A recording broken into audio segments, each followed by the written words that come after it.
막지 못했던 것이다. 그러나 비록 힘이 약하다곤 해도 경종이 왕위에 있는 한 소론은 언제든지 반격의 기회를 잡을 수 있었다. 노론이 경종의 후사 문제를 거론하고 나온 것도 이 같은 이유에서였다. 1721년 노론은 경종에게 후계자를 정하라는 상소를 올린다. 그러나 당시에 경종은 아들이 없었다. 노론이 칭한 후사란 경종의 이복 동생 연인군이었다. 경종의 어머니 장희빈과 대립했던 숙빈 최씨의 아들. 이 연인군에게 왕위를 잇게 함으로써 노론은 세력을 유지하려 했던 것이다. 이를 위해 노론은 왕실의 어른이었던 김대비까지 끌어들인다. 경종에게 연인군을 후사로 정하라고 청한 뒤 김대비에게도 허락을 받게 한 것이다. 노론을 지지했던 김대비는 2장의 교서를 내려 연인군의 세제 책봉을 허락했다.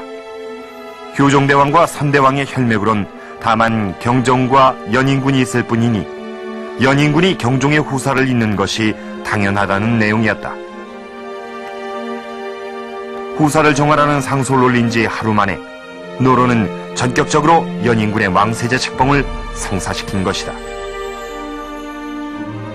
경종 때 세제 책봉 요구는 쿠데타에 가깝다라기보다도 쿠데타 그 자체라고 볼 수가 있습니다. 이거는 왕권 자체를 이제 인정을 안 한 것이고, 그 왕의 고유 권한에 대해서 일개 중견 간부가 말을 꺼내고, 그 다음에 대거 그 당의 집권당의 간부들이 대거 이제 가담을 했고, 그다음에 피를 흘리지 않았다 뿐이지 완벽한 쿠데타라고 규정 지을 수도 있습니다. 더 나아가 노론은 왕세제 연인군을 정사에 참여시키라고 요구하기에 이른다. 이것은 경종에게 왕권을 내놓으란 말이나 다름없었다.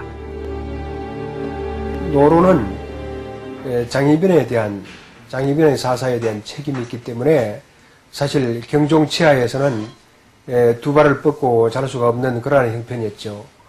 그러니까 경종의 통치가 오래되면은 아무래도 이 정권의 교체가 어렵다고 생각하고 또 소론 측으로부터 역습을 받을 그런 가능성도 있었기 때문에 하루빨리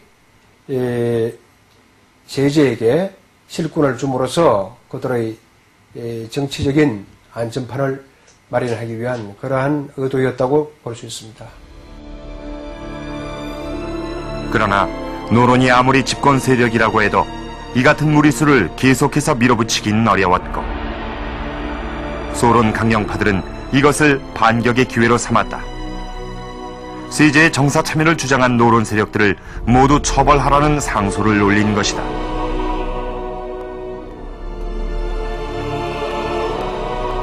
뿐만 아니라 그동안 유약했던 경종까지도 태도를 바꿨다. 상소의 내용을 받아들여 대부분의 노론 관료들을 파직시킨 것이다. 경종은 그 전에 4년 동안 대리청정을 하면서 사실상 작은 왕노릇 했다는 사실을 먼저 전제를 해야 됩니다. 그리고 나서 왕이 됐는데 1년 조금 지나가지고서 다시 권력을 갖다가 내놓고 왕노릇 하지 말라. 이거는 어떤 통치자라도 받아들일 수 없는 사항입니다. 숙종 말기부터 30여 년간 지속돼 왔던 노론 정권은 한순간에 무너졌다. 경종은 노론 세력들을 대거 축출하고 그 자리를 모두 소론으로 채웠다. 상소를 주도했던 김일경 등 소론 강경파가 조정의 요직 대부분을 차지했다. 이것이 바로 신축 환국이다. 그리고 이듬해 3월 노론 세력을 또 한 번 뒤흔드는 사건이 벌어진다. 이른바 목호룡의 고변이었다.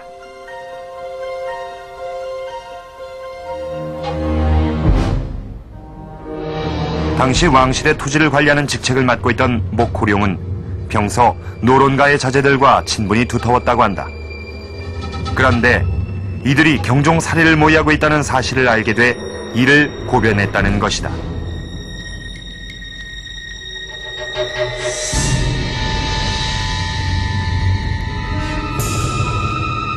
목고룡의 고변에 따르면 살해 계획은 모두 3가지였다. 이를 3급수라 칭했는데 첫 번째 방법인 대급수는 자객을 보내 직접 경종을 시하는 것이었다.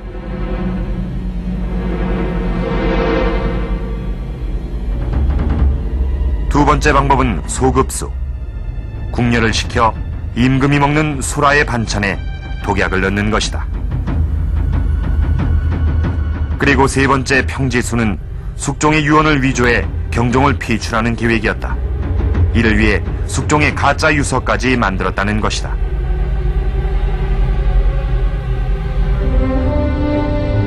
사건의 파장은 엄청났다. 노론 명문가의 수많은 자제들이 영모의 주모자로 지목됐고 노론 핵심 세력 수십 명이 연루됐다.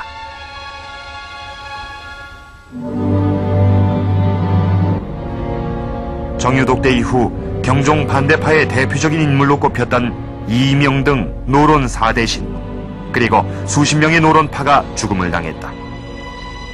노론계 전체가 풍비박산나는 대참사. 그 한가운데 왕세자의 연인군이 있었다. 실록은 연인군에 관련 내용을 적지 않았지만 당이 통략엔 당시의 정황을 짐작할 수 있는 기록이 전한다. 자신이 역적의 괴수로 지목됐었다는 영주의 말이 그것이다. 이민년 옥사는 그 사실 여부도 중요하지만 그것보다도 이 노론의 핵심 세력이었던 그 김창집 이명과 당시에 이제 그 노론과 연결돼 있었던 것이 거의 분명한 그 왕세제였던 그 영조의 그 측근들이 그 주동적으로 개입되어 있었다는 사실이 더 중요합니다.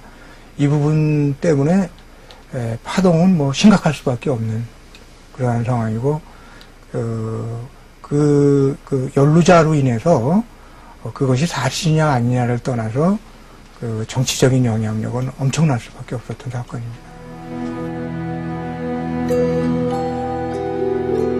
연인군을 왕세제로 올리고 이어서 왕으로 만들려 했던 노론의 계획은 오히려 그를 역적의 우두머리로 만들고 말았다.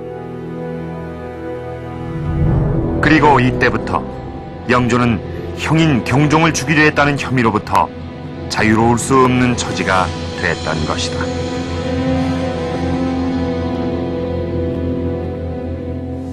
이처럼 이민옥사라는 엄청난 사건에 연루된 이상 연인군은 이 사형을 피할 수 없는 처지였습니다. 영모에 관련된 종치는 목숨을 부지하는 예가 거의 없었던 것입니다. 그러나 비록 어머니가 다르기는 했어도 피를 나는 이복 동생을 경종은 차마 죽이지 못했습니다.